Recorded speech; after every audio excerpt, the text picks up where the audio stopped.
The Real Estate Photography Podcast is brought to you by TourBuzz.net, high-definition virtual tour and photograph hosting, now with interactive floor plans. Sign up for your free trial today.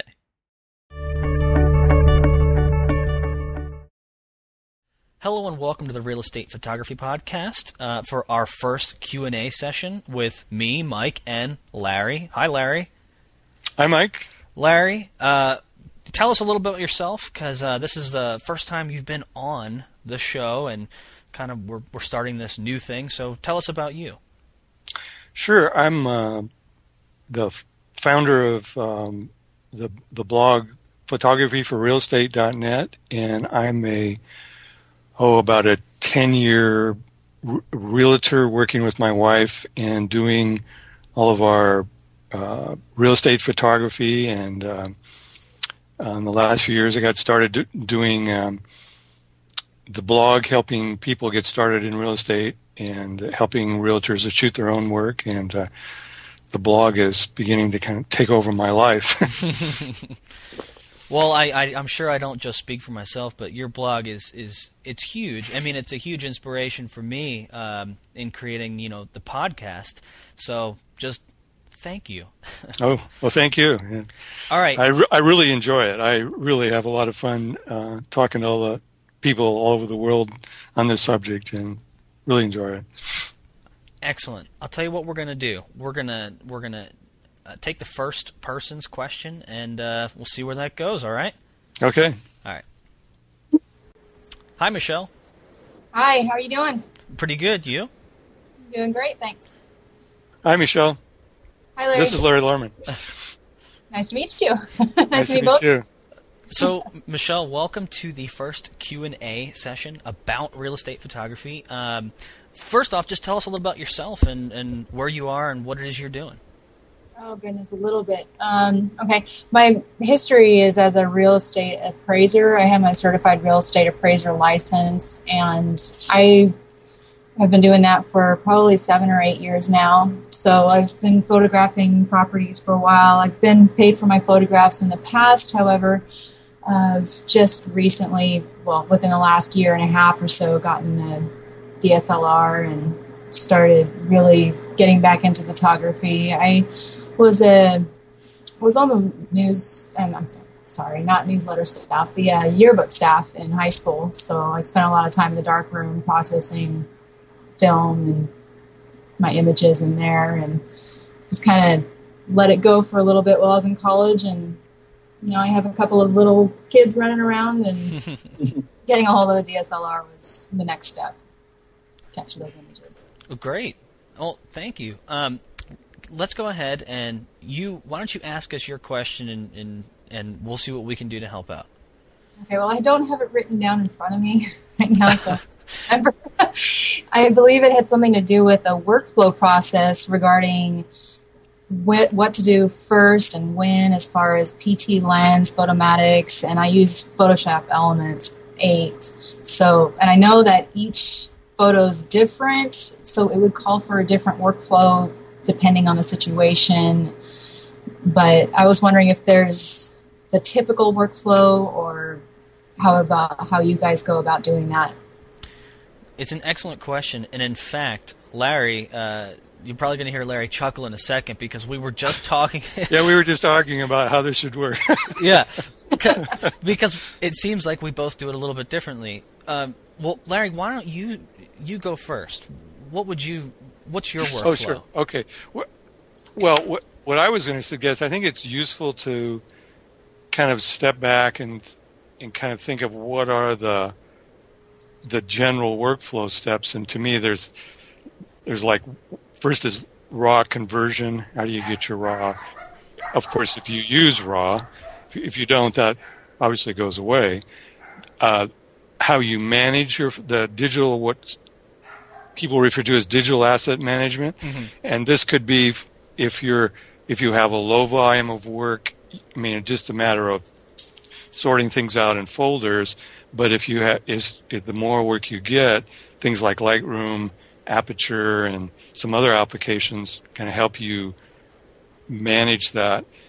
And then then to me the photomatics or the heterofusion processing would be like something that would be the next step, and then a final step would be image polishing, which you or things like fixing verticals, barrel distortion, and then as a final step, the last thing out, sharpening, and I was just mentioning to Mike that,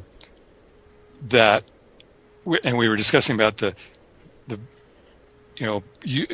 correcting verticals in PT Lens versus doing it in Photoshop, and the one thing that PT Lens has is a fantastic feature to batch process, taking out the barrel distortion, and I mean, which Photoshop doesn't. So that is if you do that, if you take barrel distortion out of all your images, that's certainly the application to use. And so to me, the PT Lens would be a kind of a polishing about after you do your photomatics processing to straighten the verticals, take out the barrel distortion. And I personally don't use PT Lens. I do it in Photoshop, but Mike was saying that he likes the interface in PT Lens. So yeah, I actually, Larry, you and I have a very similar way of thinking about it too. It's start with the raw, get it into Lightroom or Aperture, whatever it is you're using, then then photomatics, then the polish. So that's basically what I do too. So what I do personally is I shoot. I'll merge all of them in photomatics into that exposure fusion, typically exposure fusion, and I'll do that for, let's just go ahead and say there's 10 photos in this set, and I'll do all 10 photos, and then I'll take all 10 photos from there into PT Lens, then I'll bring them, they automatically get put back into Lightroom, and I'll polish them up. In regards to contrast, sharpening, adjusting colors so that they're actually the way they're supposed to be. But it's not the other way around, and I think that might have been where the question was, Michelle. It was, do you go into photomatics first or PT Lens, or do you know what I mean? Is that what you were asking? Yes, it was. So yeah, I do all that exposure stuff first, fix up those converging verticals and the barrel distortion, and then polish it up. Okay. Larry and I were just talking about this, and what I was saying to Larry earlier is PT Lens doesn't just correct those converging verticals at the top and the bottom of your frame. What it does is it basically corrects the imperfections in the lens that whatever you have. So, and I've mentioned this before. I use this. It's not awful. It's a perfectly fine lens, but it has its deficiencies. It's that Sigma 10 to 20. And it's, every time you pull it into PT Lens, it's going to correct the barrel distortion or the pincushion, depending if you're all the way zoomed in, and it's going to correct it the whole way through, not just at the corners, but the whole way through, which is why I think PT Lens, something like PT Lens, is so important. Yeah, actually, I was going to mention that could be the reason I haven't been as motivated to use to take out barrel distortion on every single lens is I use a Canon 16 to 35 and try and keep it as close to 24 as possible. Mm-hmm. So I've found that there are, like, if I have a doorway or some vertical line on the side of the image, there's always that curve that needs to be taken out. But if I keep the straight lines away from the sides of the image, that you can look at it and you really, it's very difficult to see the barrel distortion, even though it's there on any zoom lens, but it just isn't as noticeable. So I don't spend the time taking it out. No, I think I know exactly what you mean. Does that help, Michelle? I feel like we're over answering your question. It does. I know there's more than one way to skin a cat, and knowing all the options that are available to me, I'm able to use one or the other depending on the situation I'm in. So it is very helpful. Good. Well, thanks, Michelle. We appreciate you coming on the show. Great. Thanks. I really appreciate the opportunity. All right. Have a good one. Nice to meet you. Thanks, you too. Hello, this is Scott. Hi, Scott. This is Mike Muriler from the Real Estate Photography Podcast. And Scott, this is Larry Lorman, photographer hi, guys. for real estate. Sure, how are you? Good. yeah, pretty good. I can't complain. So, Scott, tell us about yourself and how it is, where you are and how you got here and all that nice stuff, and then we'll get into your question. Yeah, sure. Well, I'm a part-time real estate photographer in the Bay Area, in San Francisco Bay Area, in San Jose, in the South Bay. And how I got here was I'm always looking for ways to improve my work, the quality of my work, and looking for ways to help other people see the value in my work. So that's why Larry's blog is important to me, and that's why, Mike, your blog is important to me. So thank you for those. Thank you. Yeah, thank you. I recognize your name from comments I've seen. That's right. We've emailed a couple of times, Larry. Good to hear your voice. Yeah. Should I jump into it? Okay. Well, first of all, thanks for allowing me to ask the question. I'm sure this is a common issue, and hopefully it's common. We've all come across real estate agents that could really use some help to improve the visual part of their marketing efforts, but they seem not to be able to afford to spend money on quality photos. So my question is, what are some of the best ways you've found that would convince these agents of the value of having quality photos on their marketing side? Larry, do you want to start or do you want me to start? I've got a lot to say, so it doesn't make a difference. I'll start out. Yeah, sure. I think in today's markets, it's really helpful to kind of understand the context of that you're working in, and the fact that there's a huge number of homes that are overpriced, and that Julia Schulman photos wouldn't even sell them if they're overpriced. And price is always still the number one thing. So it isn't always that the agents are too cheap. But they realize that that the home is overpriced. So that's a big factor. And I guess what I've talked about, like over a couple of years on the blog, and I have quite a bit about it in my books, is that that a great way to sell real estate photography is to somehow connect with the home seller. That home sellers really understand the importance of it, but that you have to do it in a way where you don't get crosswise with the agents. You don't want to alienate the agents, because in the long term, the agents are they're your long-term clients, and so you have to maintain a good relation. So the trick is how to do that, and I've had a couple of posts on quite a while ago, actually, on how to do things like use door hangers. I got this from talking to the Open to View guys from Australia and New Zealand. They talked about how when they do a shoot, is to go around and you put on all the whole block. You put your door hanger that talks about how your neighbor has had their home photographed by you, and if possible, here's the URL of it if you want to look at it, and another way is to have small yard signs that has or a writer sign that goes on the for sale sign that has the URL of a tour of your tour that you've created for the home, and your photographer website. And just recently, I've kind of it's kind of interesting. I stumbled on this third technique that people have been using, and I had not really connected with it before. But what the concept is a local area listing site.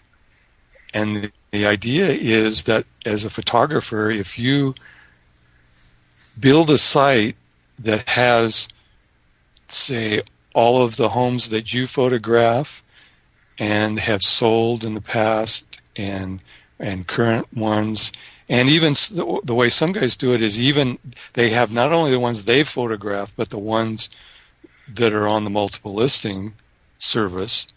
And on the last post I did this, it was back just the end of January. We talked about 3 guys that are doing this. There's a couple of them have been doing it for like 10 years. John Quarles in Alabama and Neil McGuire in Cape Girardeau. They have some really good ideas, and Neil had made some comments on the post and has some really good insights. But basically what you're doing with these sites is that you get high Google ranking for the search term, whatever your city is, homes for sale, so that you get and home sellers do research, and so they're looking around at homes for sale. So if you've got a site that ranks high in that search term, they'll be looking at it, and then you promote the concept of, hey, good photography is going to sit and make your home sell faster, and they will believe it. I haven't actually done one of these sites, but these 3 guys have done it, and I'm sure there are others that are getting really pretty good results from it. Does that help so far, Scott? Yeah, it does. It seems, however, that my main target is to sell the value of my services to the agent. That's going to be my my repeat business, hopefully. Mm-hmm. So I'm curious how to make a more direct contact in helping these guys understand why they should want me. Okay. Well, here, how about I think some of my prepared response sounds bad, like a politician who did something. We're recording this on the day that Tiger Woods did his little press conference. That's bad. Anyway, well, okay. So I would also say that sometimes it does come down to the bottom line. From my experience, I'm not a real estate agent, never have been, but I do know from talking to them a lot. Sometimes they're not just yanking your chain; they're saying, "I can't afford."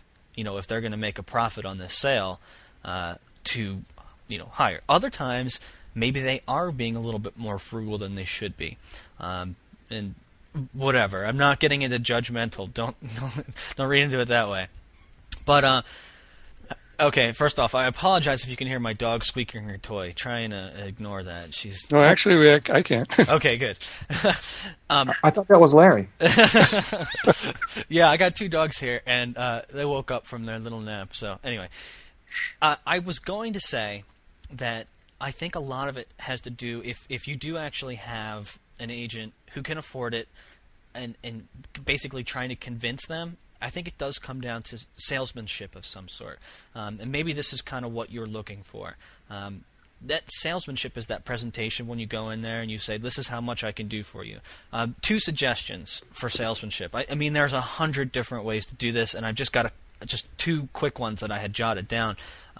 Number 1, if you have a friend or maybe your wife or your husband and whatever, and you give them a camera and you say, let's go shoot this house. You go take this camera and you take pictures, and then I will take pictures. And then you basically create a website or a photo album or something tangible, and you say, look, this is what you get when someone who doesn't know what they're doing is taking pictures for you.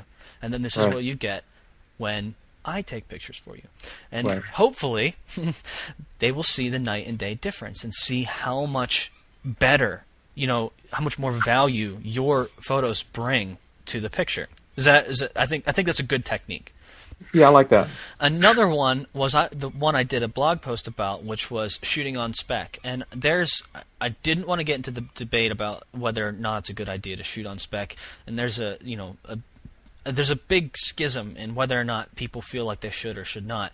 But what I would do is I would go up to an agent, and hopefully, you're doing, what Larry says in his book, which is, targeted marketing. You're going after the bigger agents. You're going after the people who deal in volume.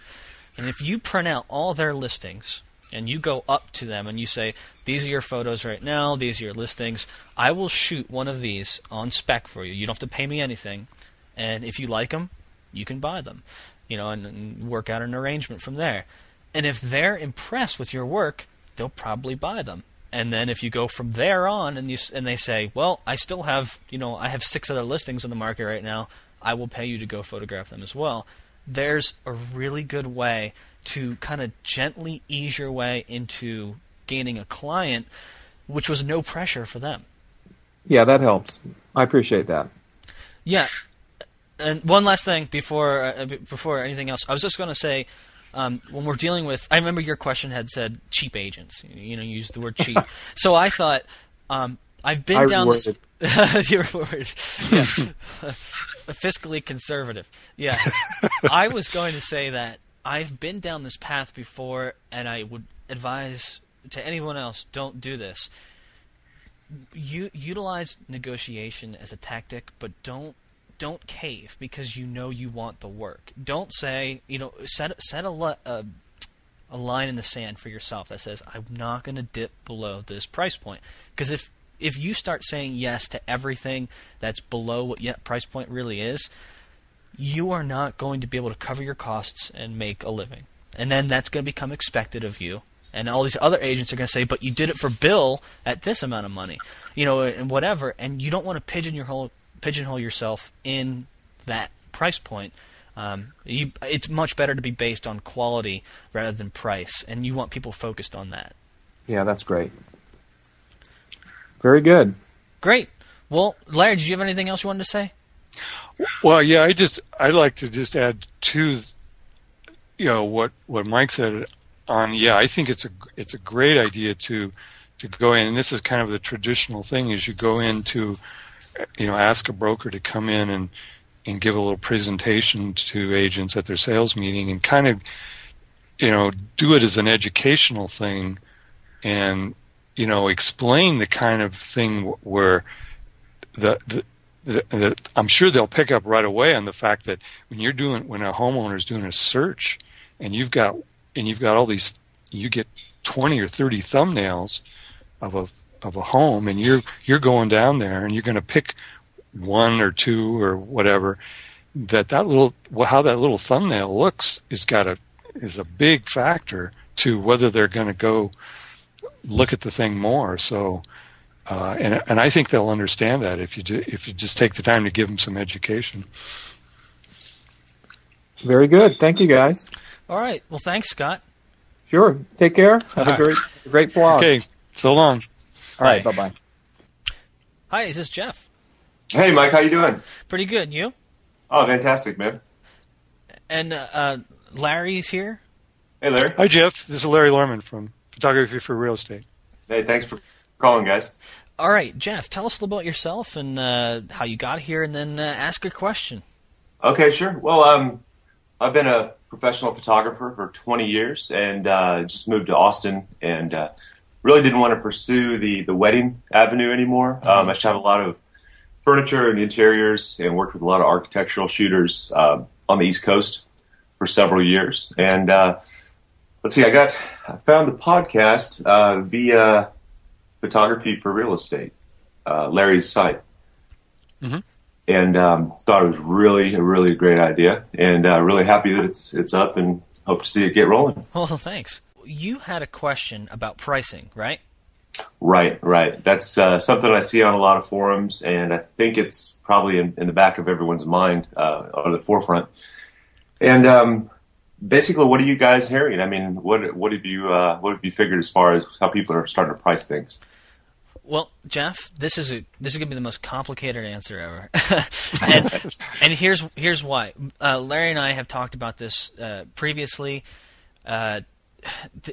Oh, you know what? Larry is the expert at price. He actually just did a blog entry on this, so I keep throwing the, hey Larry, you be the first person to answer. But really, Larry is the most fit person to answer this question, and I by all means, please take the reins on this. Okay. Well, to start with, I don't know if you've seen the poll I did that I have on the blog. Yes. Okay. And just for other people that are listening, if you want to get to it, you go on photographyforrealestate.net.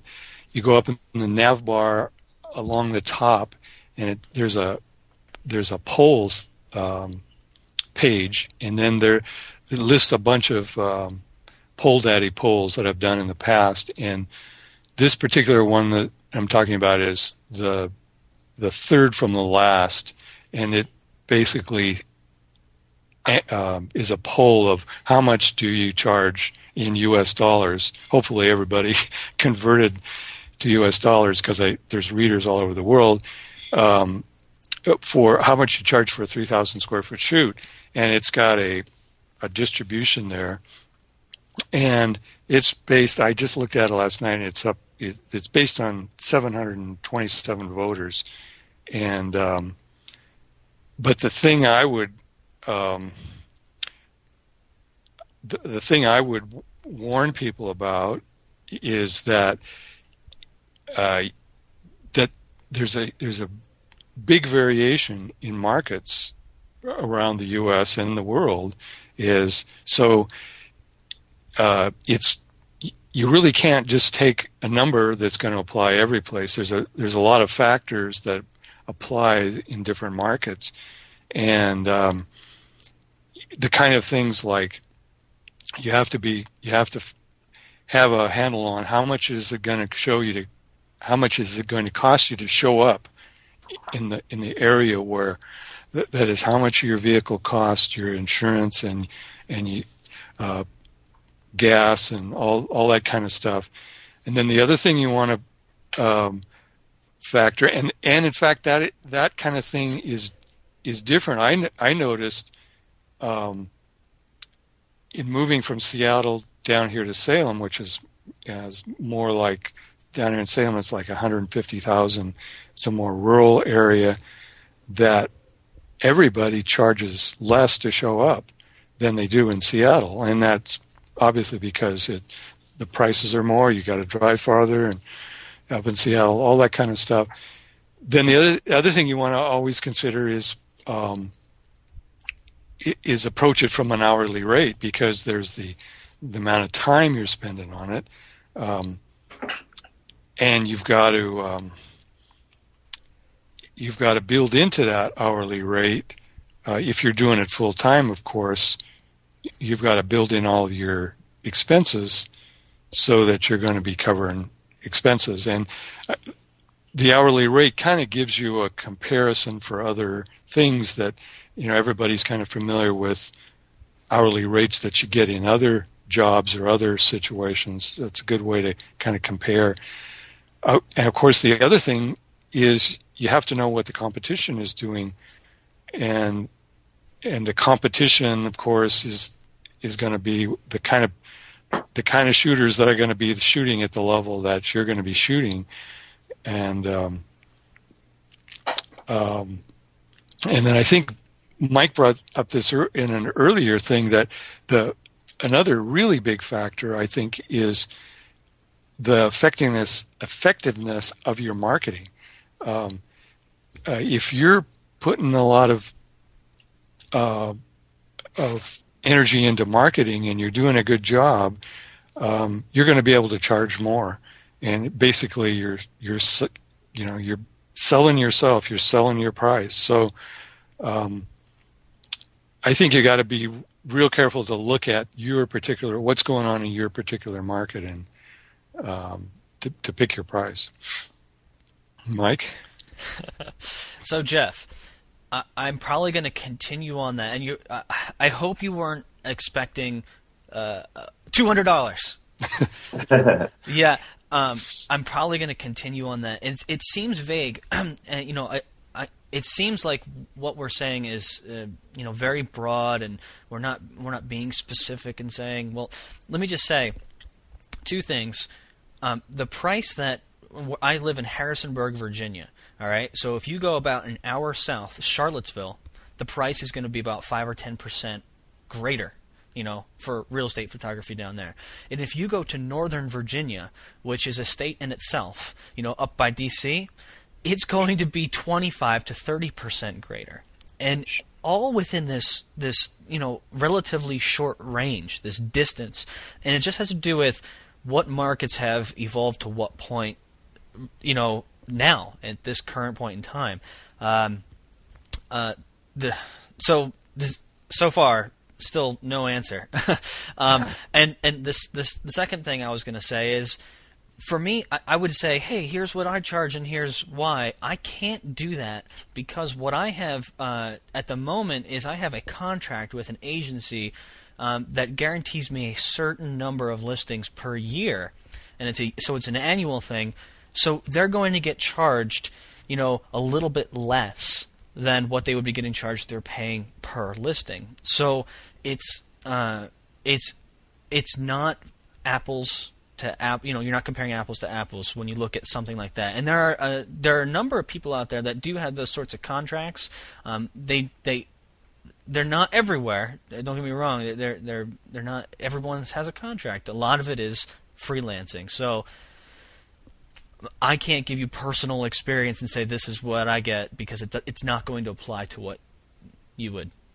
Sure. Yeah. Understandable. Well, what were you thinking about? Sorry, Larry. What were you going to say? Oh no, that's what I was going to say. I was just going to ask Jeff is what kind of factors he's struggling with in coming up with a price.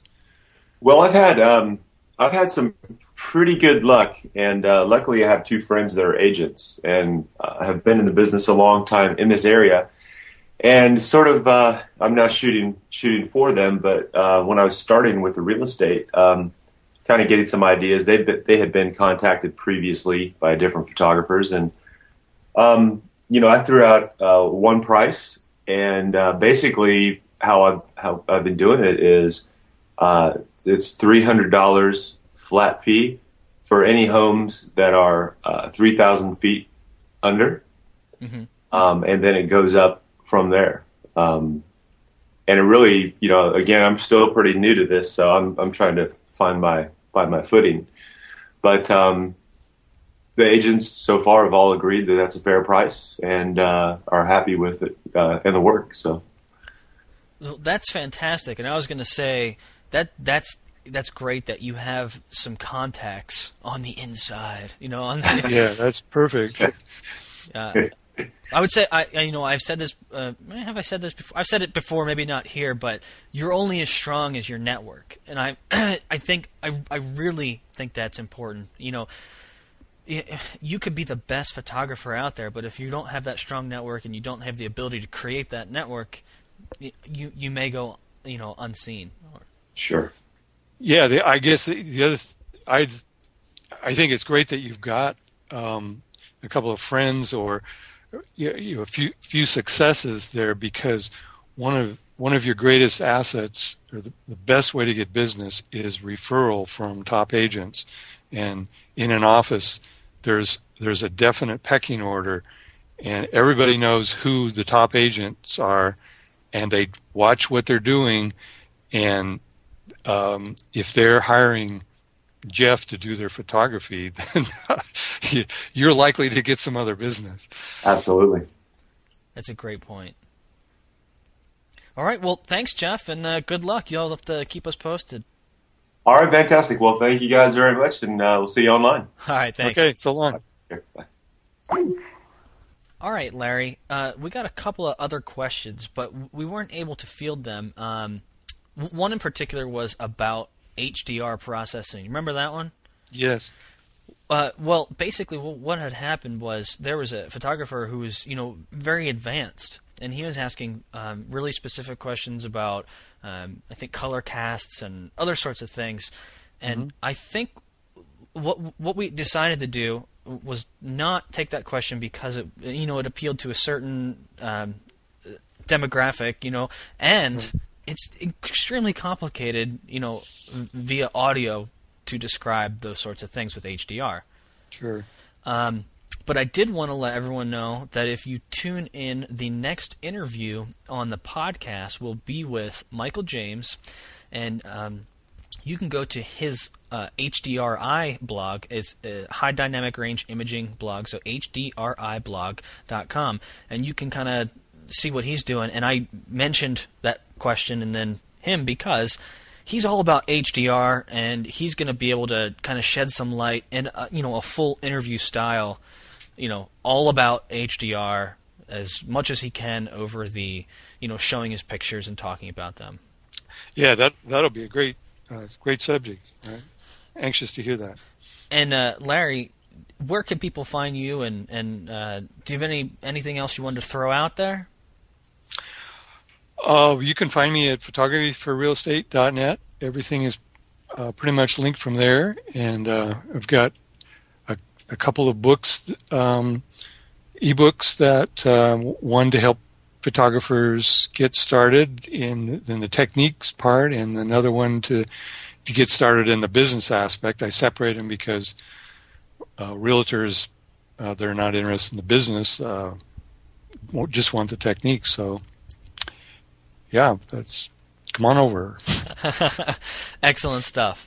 Well, thanks, Larry. This wraps up our first Q&A session. So thanks for everyone who participated. Thank you. Okay, thanks. All right.